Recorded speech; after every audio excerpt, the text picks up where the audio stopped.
नमस्ते. आपलं अरविंद गणेश दामले चॅनेलमध्ये स्वागत आहे. मी अरविंद दामले आपल्यासमोर प्रस्तुत करीत आहे माझ्याच काही मराठीतील कविता.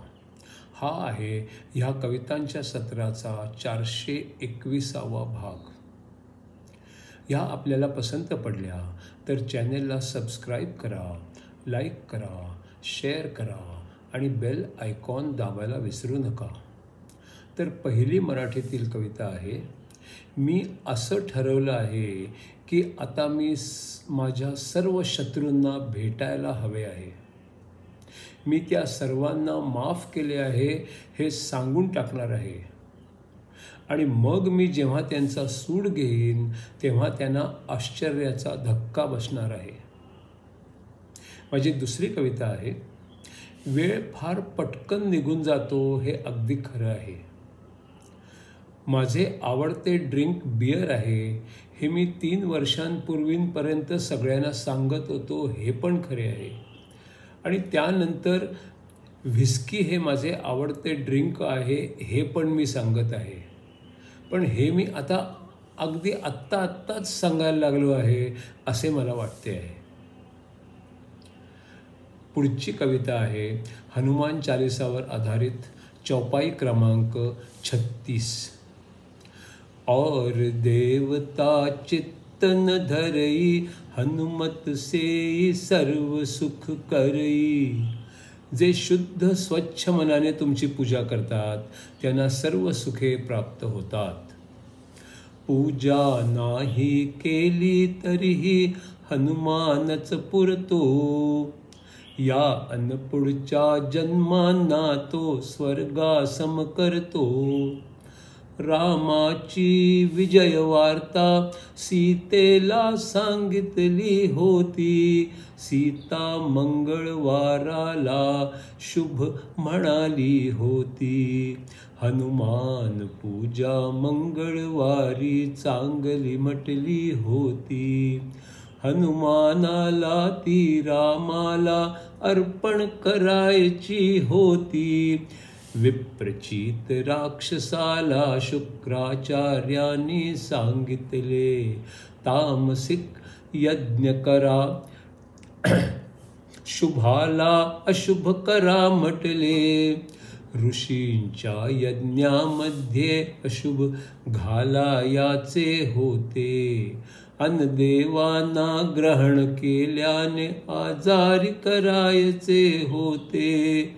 सूर्य आजारी पडला त्याचा वेग कमी झाला. सूर्योदय सूर्यास्त बदलले ऋतूत बदल झाला. हनुमानाला हे कळले तो सूर्यापाशी गेला. तामसिक यज्ञ बंद करा सूर्यच त्याला म्हणला. सूर्य असा होता त्याला सर्व दिसत होते. विप्रचिताचा यज्ञ कसा ते त्यास दिसत होते.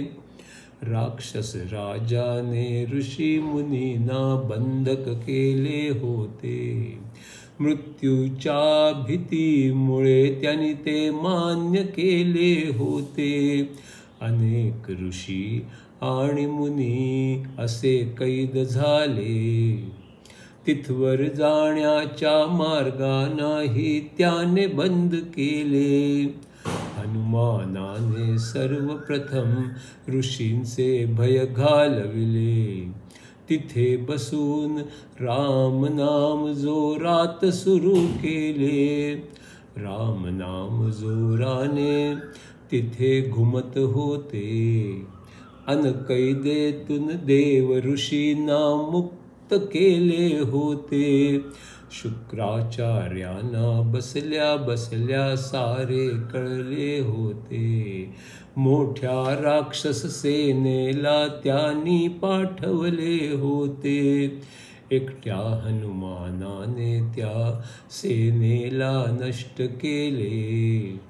शुक्राचार्यांनी तामसिक यज्ञ बंद केले. हनुमानाने सर्व ऋषींना क्रमशः मुक्त केले.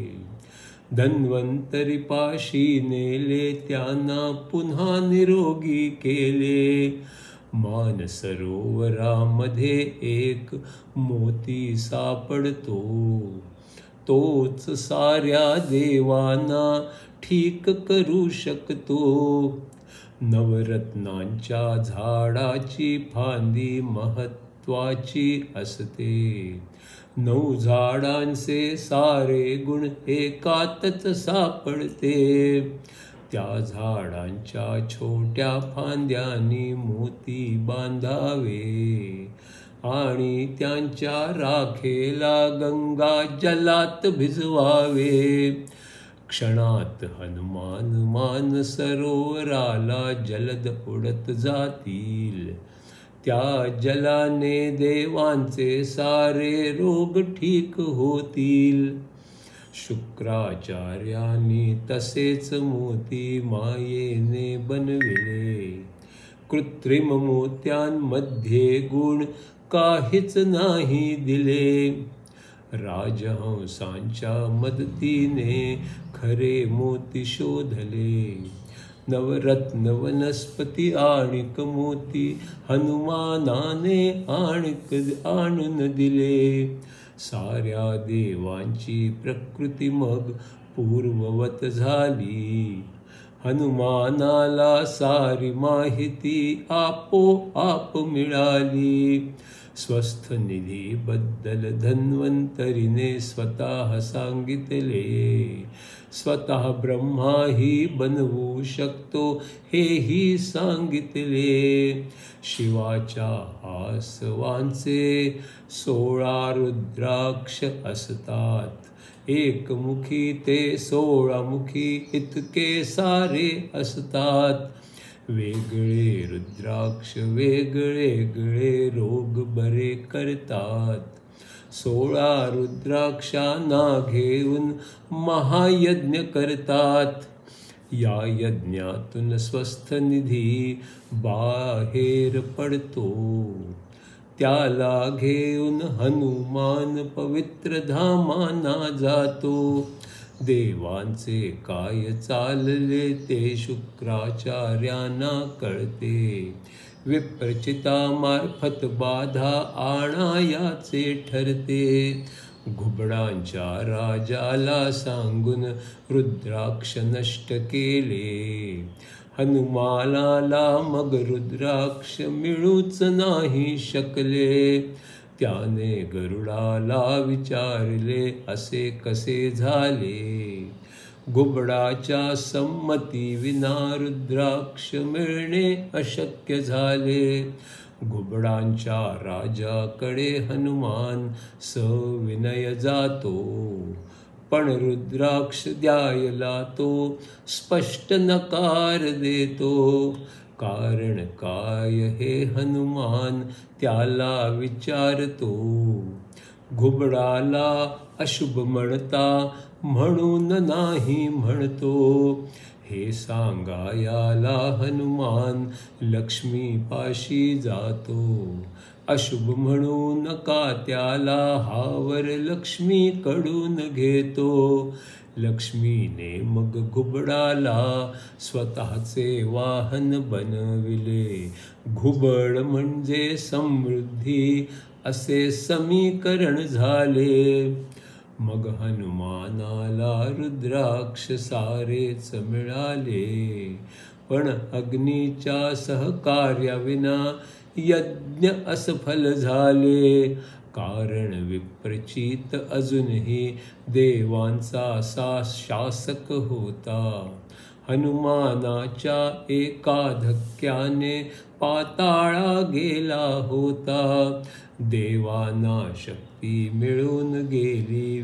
यज्ञ व्यवस्थित झाले. स्वस्थ निधी मिळून पृथ्वीचे स्वर्गलोक झाले.